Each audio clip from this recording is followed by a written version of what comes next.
It says to happiness be, so it does. This place encompasses innocence and wonder, similar to a child playing hide and seek. It reminds you, as you are elevated to the peak of elation here, of how painful the fall would be when you have to leave here.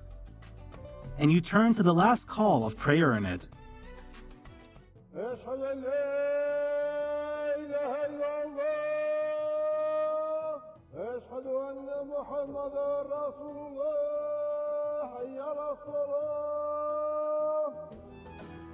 The last Muslim kingdoms in Andalusia.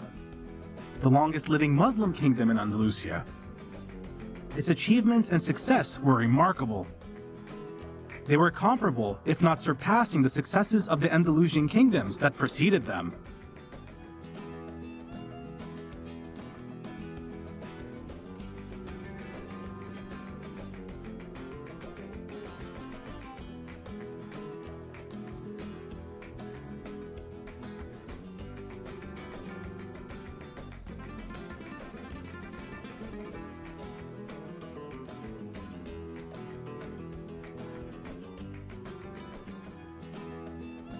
Its foundation was completed after the collapse of the Almoravid state at the hands of Abdullah ibn Yusuf ibn Nasr al-Ahmar, who became the first caliph of Granada under the name of Muhammad I.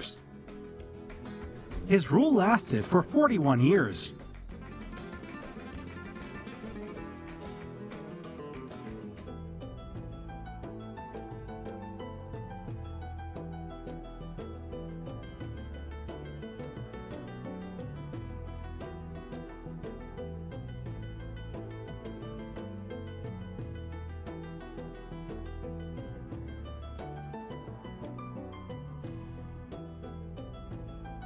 Its rulers were able to preserve peace in its lands when the Europeans threatened to overtake this kingdom.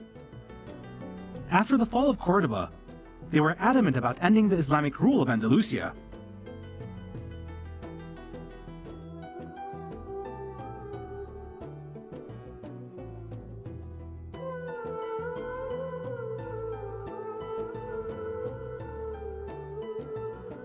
Granada, who was standing in the face of them all on its own without a shoulder to lean on.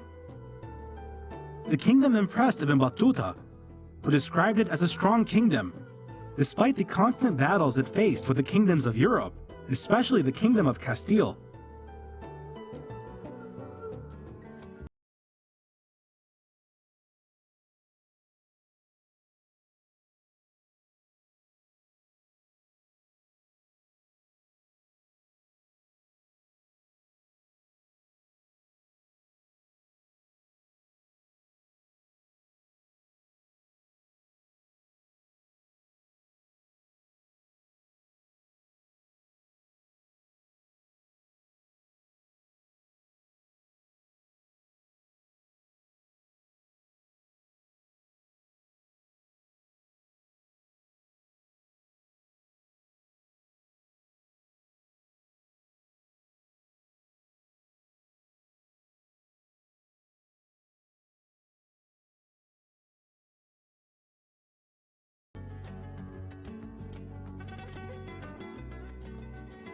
The Muslim kingdom of Granada was established on a piece of land that includes the Spanish provinces of Granada, Malaga, and Almeria.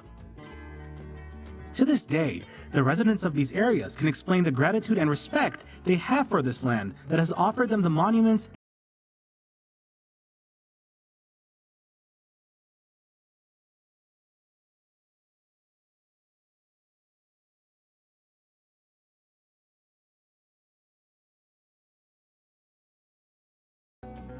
To speak of Granada is to speak of poetry and prose, thought and philosophy, al-muwashahat, al-waslat, and al-zajal.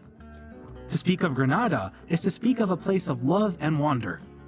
It is a dream lost between the folds of time that have evaporated and vanished.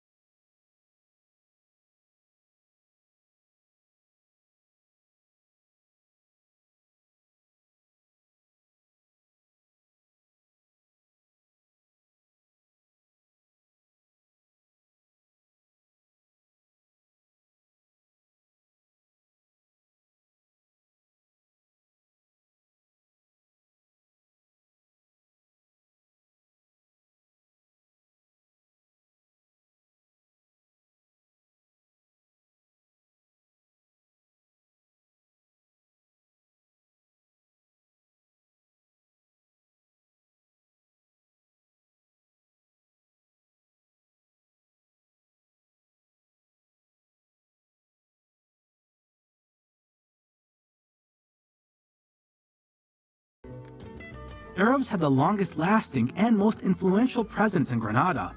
The Muslim Arabs entered it during the conquest of Andalusia at the beginning of the 8th century AD, after the fall of the Umayyad dynasty and the rise of the Abbasid dynasty. Sectarian states appeared, including the state of Granada.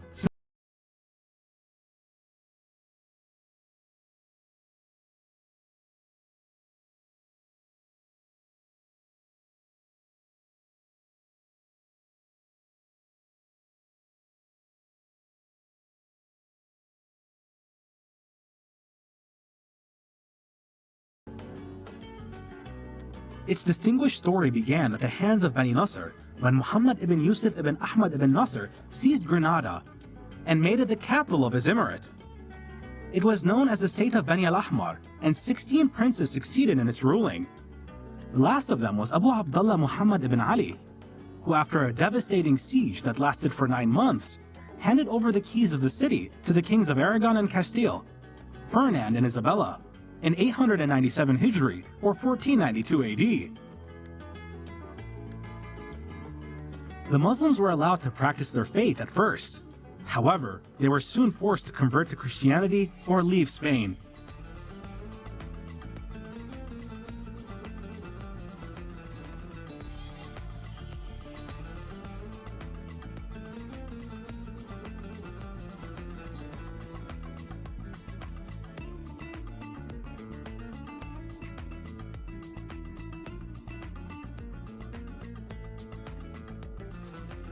Weakness had deteriorated its limbs, and it started to melt away day by day.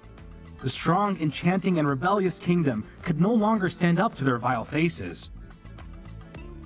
The Castilian enemy took pleasure in abusing the country. They were awaiting the moment when they could attack the emaciated nation, desiring to tear it apart and destroy it.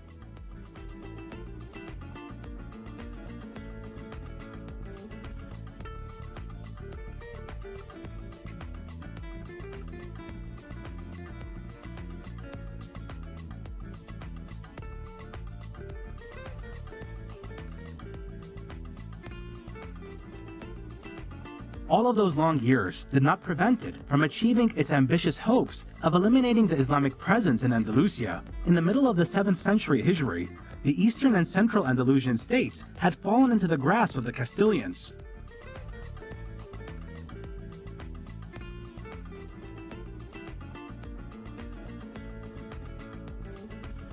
The great metropolis of Andalusia had fallen under their control. Córdoba and Valencia had fallen, as did Seville and Badajoz.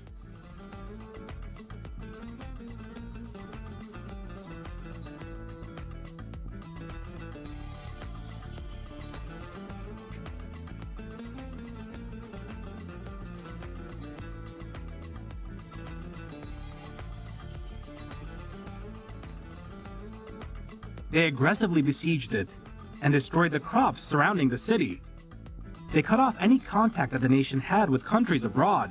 They prevented anyone who would come to their aid from the far Maghreb until the city would have to surrender. This would lead to the last stronghold of Islam in Andalusia to fall.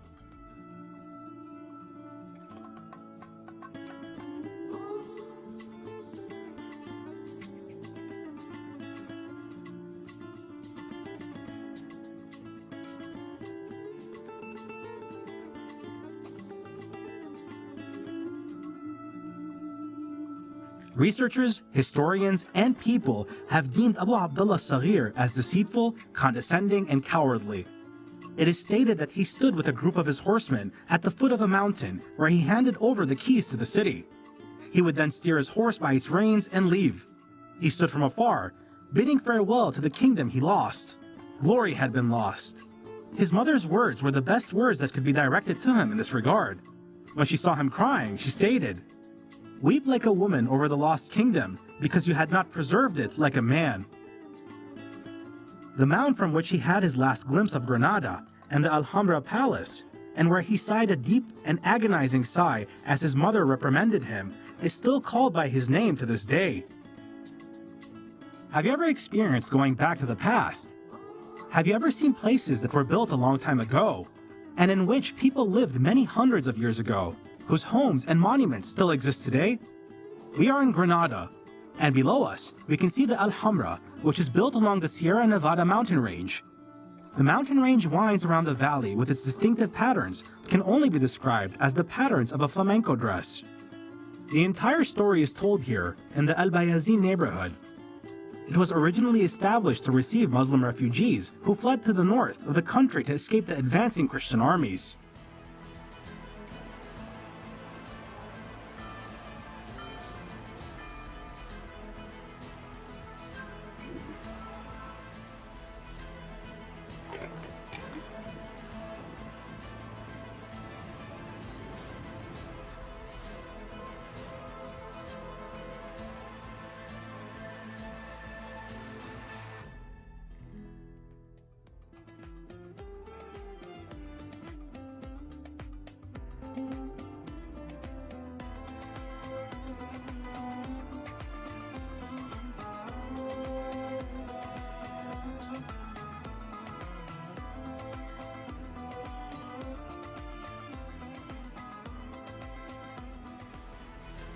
It was built nearly 800 years ago, following the Moroccan style, as most of the Muslims who conquered Andalusia were originally from the countries of the Maghreb.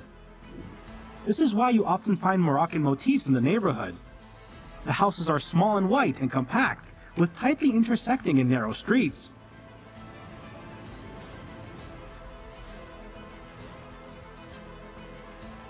It is located northeast of the city, near the Alhambra Palace, which overlooks the neighborhood from above. It is separated from it by the Hadra River. Therefore, you find the neighborhood surrounded by a large wall, as was the palace, to protect them from the Spanish invaders before the fall of Granada.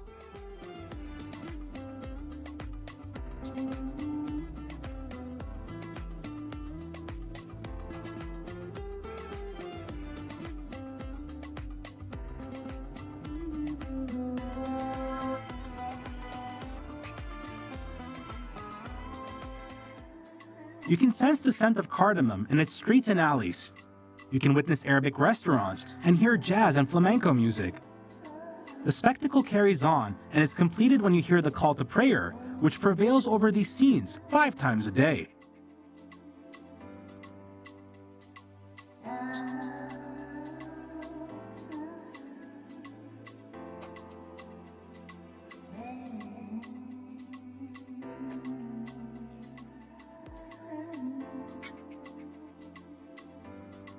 The voice of the muezzin in Granada is low and delicate, and begins to disappear after a few steps.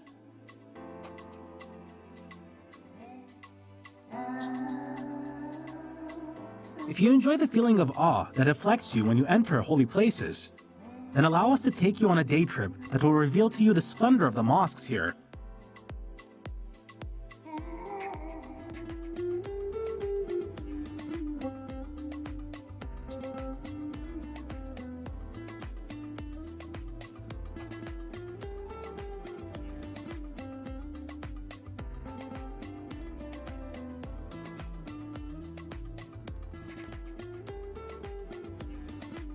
One of the most prominent landmarks of prosperity in the Kingdom of Granada is the castle, the mosque, and the Alhambra Palace, which is considered a masterpiece of architecture in the world. It still fascinates everyone who sees it.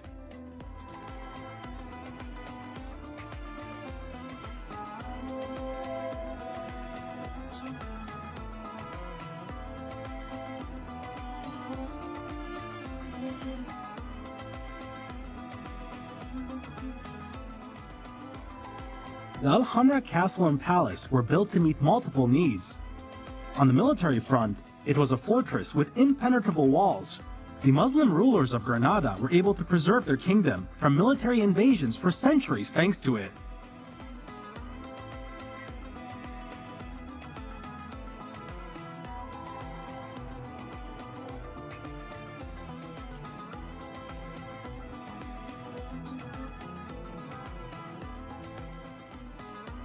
The Alhambra Palace was also designed to be the Caliphate Palace and Congregational Mosque. This took place during the height of the kingdom's prosperity. It was a vital source of information for scholars, and the meeting place for scholars from Andalusia and the Maghreb. Great names emerged from it.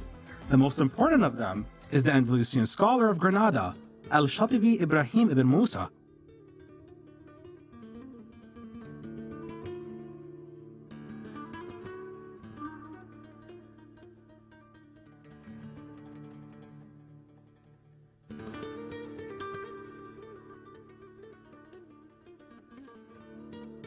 The Jami'a Mosque can explain to you the entire history of Granada without uttering a single letter.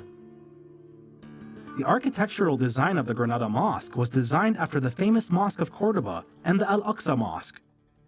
The mosque consists of 3 parts: the prayer hall, the Islamic center, and the gardens.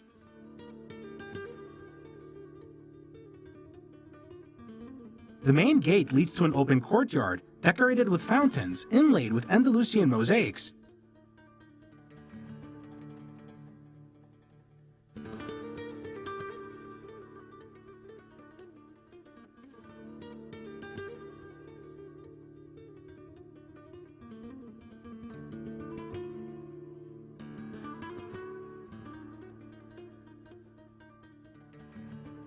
The courtyard leads to the prayer hall, which was implemented carefully and decorated with great attention to details by artists from the Moroccan city of Fez.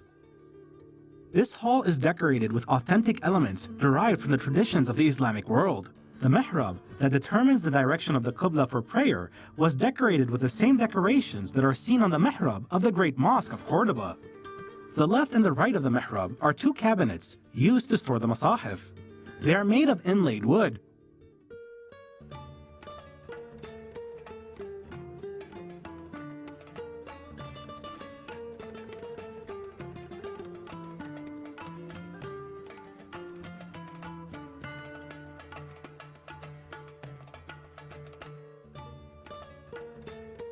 The structural frame of the minaret tower has been designed in a manner where the engineering and geometrical patterns and style complement and harmoniously blend in with the general scenery.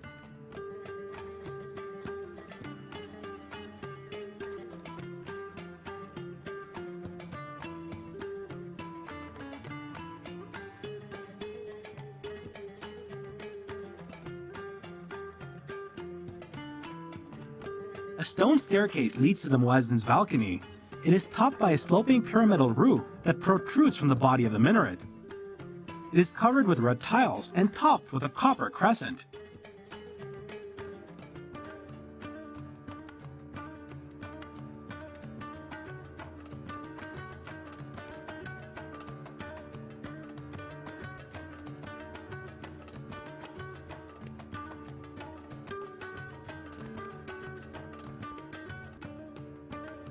The 5 daily prayers are performed at their designated times at the Congregational Granada Mosque.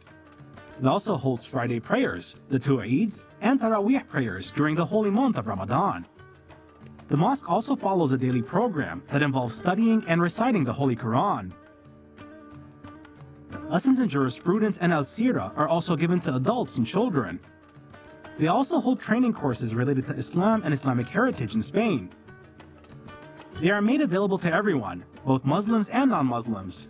They allow people to participate and benefit from them.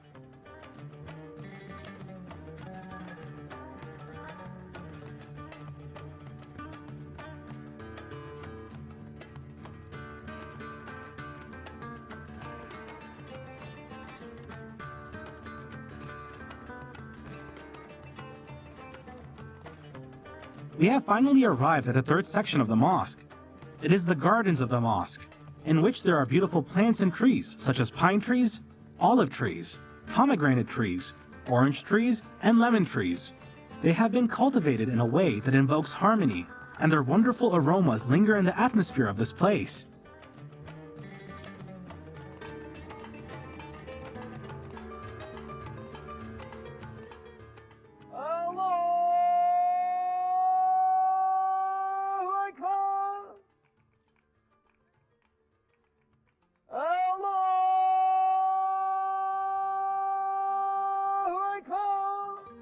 The city had more than 20 gates, with some of them still being present in good condition, such as the Bera Gate, Benaida Gate, and the Sayyida Gate. Some of them are in acceptable condition. Large parts of the walls remain on the northwestern side. Bridges and arches were built over the rivers of Ganil and Daro, but they were destroyed. Only the restored Arch of Ganil was left at the confluence of the 2 rivers.